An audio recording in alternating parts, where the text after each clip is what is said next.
if you see what happened in the last 3 weeks, the options were clearly there. But this government under President Buhari never went for that final option. The options were there at the push of a button. But the government never went for it. You can attest to that. People were streaming, people were texting, the social media was buzzing. When the government needed to go for that option, the government never went for that option. That is a level of trust.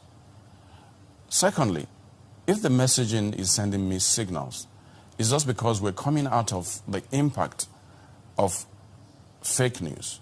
And many people are stunned that this level of fake news can be distributed with such speed across the country.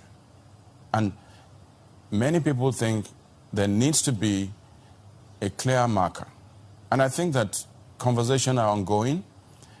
I think government messaging is clear, and it will be pushed further, that we need to take a look at the impact of fake news.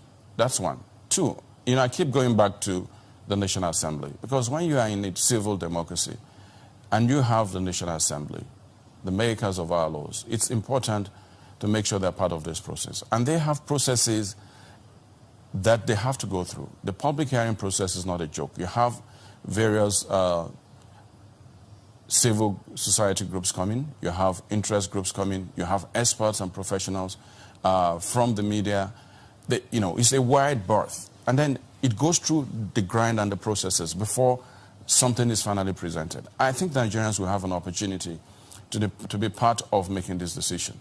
And ultimately, we're not looking at censorship per se, but we're just looking at guidelines and regulations. When you look at most of the professional organizations that we have, from the NBA, the journalism profession, the medical profession, imagine if every single person who can buy a stethoscope claims the right to carry out a surgery.